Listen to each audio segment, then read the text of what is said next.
శ్రీ గురుభ్యో నమ. శ్రీమాత్రే నమ.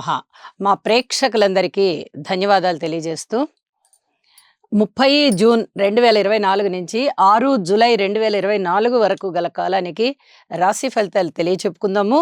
ముందుగా గ్రహస్థితులు: మేషంలో కుజుడు, వృషభంలో గురుగారు, అలాగే మిథునంలో రవి శుక్రులు, కర్కాటకంలో బుధుడు, కన్యలో కేతువు, కుంభంలో శనిగారు, రాహు చంద్రులు ఇద్దరు మీనరాశిలో. వారాంతానికి వచ్చేటప్పటికి చంద్రుని యొక్క స్థితి మారి ఉన్నది కర్కాటక రాశిలోకి. అయితే గ్రహ సమ్మేళనాల యొక్క విశేషాంశాలు ఏవి అని పరిశీలించగా, శుక్ర రవులిద్దరూ కూడా కలయిక జరుగుతూ ఉన్నది మిథున రాశిలో. ఇది శుక్రమూఢమిగా తెలియజెప్పుకుంటాము. అయితే శుభకార్యాలు చేసుకోవడానికి, అంటే కొత్తగా పెళ్ళిళ్ళు, పేరంటాలు అలాంటివి చేసుకోవడానికి కొంచెం నిషేధం అన్నమాట. శుక్ర బలం తక్కువగా ఉంటుంది కాబట్టి. శుక్రుడు అస్తంగతుడై ఉన్న కారణం చేత ఈ వారం రోజుల కాలము కూడా శుక్ర రవుల కలయిక ఉంటూ ఉన్న కారణం చేత శుక్రుని యొక్క బలము ఎవరి జాతకంలో అయితే తక్కువగా ఉందో వారికి కొంచెం బలం తక్కువగానే ఉంది అని చెప్పచ్చు. అంటే గోచారంలోనూ బలం తక్కువగా కనిపిస్తోంది.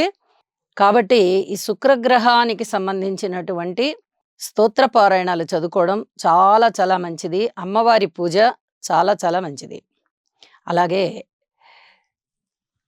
చంద్ర రాహువుల కలయిక ఇది మానసిక వేదననిస్తూ ఉంటుంది, అపోహలకి దారి తీస్తూ ఉంటుంది.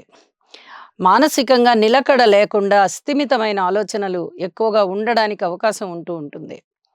వీటిని నిరోధించుకోవాలి అంటే గురుగ్రహ స్తోత్ర పారాయణాలు చేసుకోవడము, అలాగే దుర్గామ్మ వారిని పూజ చేయడము లేదా స్మరించుకోవడము చాలా చాలా మంచిది.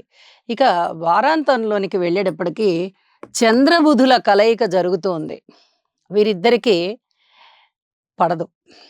వాళ్ళిద్దరూ శత్రువుల కింద లెక్క ఆస్ట్రాలాజికల్గా చెప్పాలంటే.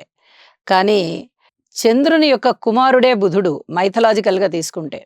కాబట్టి చంద్రుడికి ఎవరితోనూ వైరం ఉండని కారణం చేత తన కుమారుడే కాబట్టి బుధునితో చంద్రుని యొక్క స్థితి బాగానే ఉంటుంది.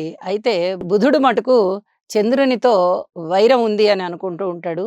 ఈ యొక్క వ్యతిరేకతలు తగ్గిపోవాలి, మానసికమైన ఆలోచనల మీద ఈ ప్రభావం ఎక్కువగా ఉంటూ ఉంటుంది. కాబట్టి ఈ వ్యతిరేకతలన్నీ పోయి చక్కటి బలకరమైన ఆలోచనలు ఉండాలి అంటే లక్ష్మీ అమ్మవారి పూజ అవసరం. వెరసి ఈ వారం అంతా కూడా ముఖ్యంగా అమ్మవారి పూజకే ప్రాధాన్యత ఎక్కువగా కనబడుతూ ఉంది గ్రహస్థితుల యొక్క కలయికల చేత. కాబట్టి ప్రతి రాశి వారు కూడా ఖచ్చితంగా అమ్మవారిని పూజించండి. ఇక శనిగారి యొక్క దృష్టి కుజుడి మీద పడుతూ ఉంది. ఇది రాజకీయాల పరంగా కానీ, వైద్య పరంగా కానీ, రోడ్డు ప్రమాదాల పరంగా కానీ, కోర్టు కేసుల పరంగా కానీ, అలాగే ఆస్తి తగాదాల పరంగా కానీ అంత మంచిది కానీ గ్రహస్థితి. కాబట్టి ఈ అంశాలు ఎవరికైతే ఇప్పుడు జరుగుతూ ఉన్నాయో వారు కొన్ని జాగ్రత్తలు తీసుకోవడం అనేది చాలా చాలా మంచిది. వీలైనంత వరకు వాయిదా వేసుకోవడం చాలా మంచిది అని చెప్పి తెలియజేస్తున్నాను. అలాగే గురువు యొక్క దృష్టి కేతువు మీద పడుతూ ఉన్న కారణం చేత ఆధ్యాత్మిక చింతన బాగా పెరుగుతుంది. ఇది దాదాపుగా అన్ని రాసుల వారికి అలాగే ఉంటుంది. కాబట్టి ఇక్కడ ఈ వారం అంతా ఆధ్యాత్మిక చింతన బాగుంటుంది. అమ్మవారి పూజలు చేసుకోవాల్సి ఉంటుంది. అలాగే సుబ్రహ్మణ్యేశ్వర స్వామి స్తోత్రాలు పారాయణ చేసుకున్నందువల్ల, హనుమాన్ చాలీసాలు చదువుకున్నందువల్ల కూడా చాలా చాలా ప్రయోజనాలు ఉండి ప్రజలకి మనశ్శాంతి ఉంటుంది అని చెప్పి తెలియజేస్తూ తులారాశి వారికి ఈ